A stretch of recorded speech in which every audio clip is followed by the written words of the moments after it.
Hey friends, have y'all read the book The Invisible Life of Addie LaRue? It's a New York Times bestseller. Today I'm going to go to this local coffee shop that's like 5 minutes away from my house. It's called Sugar Rose. They also do fresh flowers as well.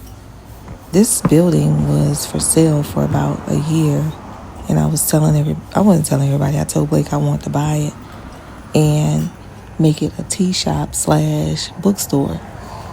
And somebody beat me to the punch, and they made it a coffee shop / rose store or a flower shop. And you can get your fresh flowers for the week and get your coffee, tea, snacks, or whatever you want out of this little building. So I want to give it a try. I always like supporting local shops versus Starbucks. We do have one called Cafe Du Monde. That's like a Louisiana thing where they do beignets and coffee only. And I never really go to that one, but I might bring y'all to there sooner than later. Give it a try, but that's like you get messy when you eat that one. Now, they do have another one called PJ's, and they do coffee, and it is a Louisiana thing, but they are spread throughout other places too. But I'm not much of a coffee person or a coffee drinker. I drink lattes.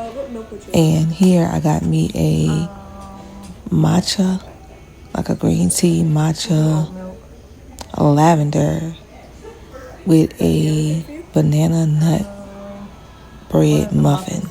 So that's what I usually like to get at a coffee shop. Matcha frozen, not either frozen or on ice. Sometimes I get it hot, but today I got a cold matcha. So this is the building. That's my book bag, my matcha, my book. They give you a little rose for the table. So have y'all read this book?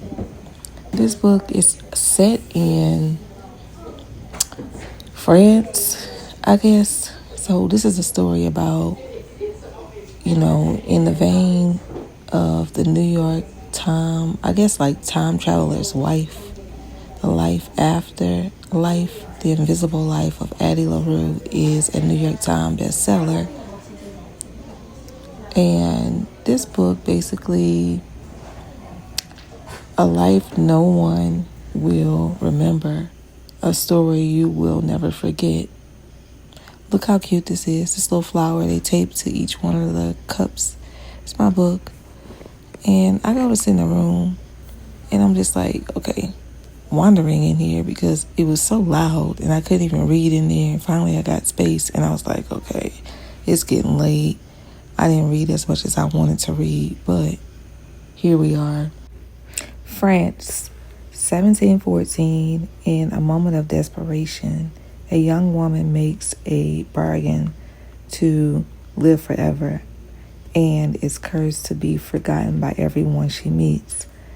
Thus begins the extraordinary life of Addie LaRue and the dazzling adventure that will play out across centuries and continents, across history and art, as a young woman learns how far she will go to leave her mark on the world. But everything changes when, after nearly 300 years, Addie stumbles across a young man in a hidden bookstore, and he remembers her name. So I decided to get my car wash too, y'all. I don't know, it was time, and I was like, let me read my book. But that car wash go fast. That thing only lasted for like a minute, and I only read like a page, so I took y'all with me. But don't y'all love a good car wash? It is so relaxing, and some people get scared of that, but I enjoy making my car get washed. It's like a thing. I didn't edit, but by the time I went through, it was time for me to get out.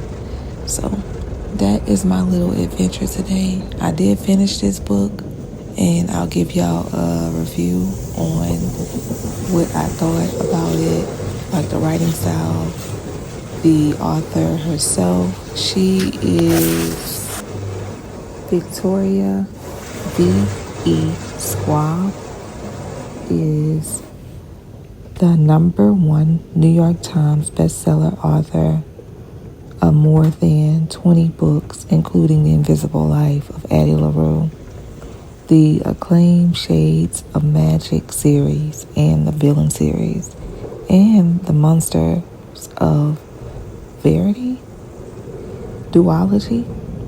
Her work has received critical acclaim, been featured in the New York Times, Entertainment Weekly, the Washington Post, and more, been translated into more than a dozen languages, and been opted for television and film when she's not hunting Paris streets or up in English hillside. Check out this rainbow, y'all. Look how cool.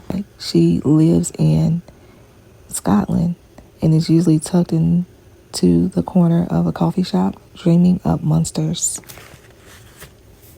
Hey y'all, today I'm going to go over this book, The Invisible Life of Addie LaRue. This book was very interesting, I will say. I had the special edition. I think I got this book from Ollie. It was a chunker. This book was thick. It's a New York Times bestseller. And I saw it all over the place. And the cover just stuck to me. And I saw a lot of great reviews about this book. It was 442 pages long. This was a historical fiction, kinda, with a little bit of fantasy in this book. I had the signed edition of this one. It came out in 2020. So this was on my backlist. This book was recommended for me to read by, I think, Kirsten and a lot of other people. Whoever shouted this book out, thank you. I am happy I read this book. I started June 10th. I finished June 15th. Would I read it again? No. But I will read her other book. I got this one, I think, from Home Goods. And it's Bury Our Bones in the Midnight Soil. And this is a signed edition too. And it's pretty thick, y'all. This book is thick. She don't play around with her writing. Would I recommend this book? Yes, but I will not reread this one. I told y'all about the synopsis in the little preview that I did when I went to the coffee shop. So I was heading towards a slump. Y'all remember I was saying that. So I did finish one book called The Night Guest. It was really thin and short. And then I picked this big chunky book up. So it felt like I wasn't reading nothing, but I really was diving deep into this book. I read it. And when I was in my car, I listened to some parts of it. And I picked back up and I read it. I tabbed this book as well. It was divided up by, let me get to the writing style in a minute. Things that resonated with me, I would say Addie, she was pretty lost. She wanted to find her place. She wanted to be remembered. That was her goal. And when something clicked like that, she just felt like, okay, this is it. And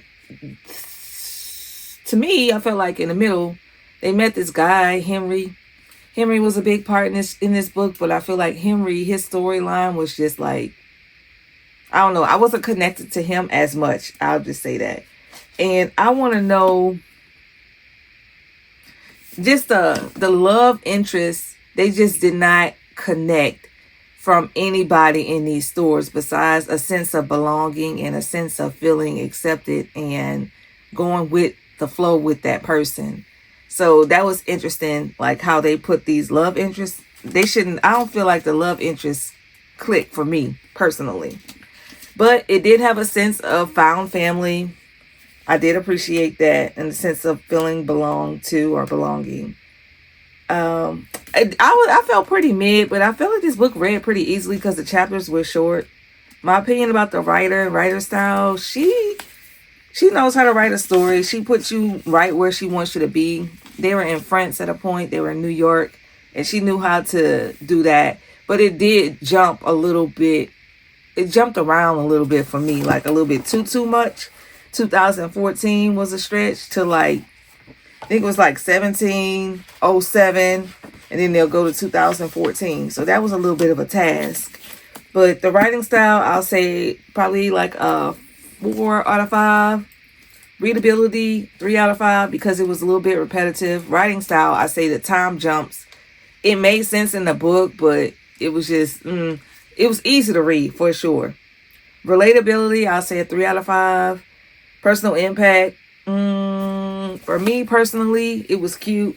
I love the details that she put in the freckles. That was real nice. I'll say this was like a 3 out of 5. Originality, 4 out of 5. And the plot, I'll say a 4 out of 5. Overall, for me, this book was like a 3.5 out of 5. It wasn't the best book that I ever read, but it was pretty good. I would recommend this book. If you see it, pick it up and dive into it when you have time, because this book is thick. It's gonna sit you down for a minute, but it only took me 5 days to read it, so it kind of got me back in the mood of reading again, because I was like, I don't know what I'm gonna read next. I did get my book Hurricane Summer, and I got my book 24 Hours in Paris for my book club. So I'm going to be jumping into those books. And I also have this on my TBR for this month. The Song of Achilles. And of course, when I'm in a reading slump, like I said I go and buy more books. So I did buy books. Yeah, I bought some books. And I got some books coming in from Book Outlet. And the books that I bought when I was in my slump, because I was like, I don't know what or when I'm gonna feel like reading. And I bought this Frida book because she always gets me out of a slump, but I do have her other book, Dear Debbie, on my shelf, and I haven't read this one. So this was one that I got, and then I got this one. They both were from TJ Maxx. So that is pretty much it. I did pick up I got my package from the Bookish Goods, and it gave me some TBR cards, and it gave me a reading journal this month. Is it worth $35? No. But thank you guys for watching. Like, comment, and subscribe. And let's do this together. Beat this slump. Thank you.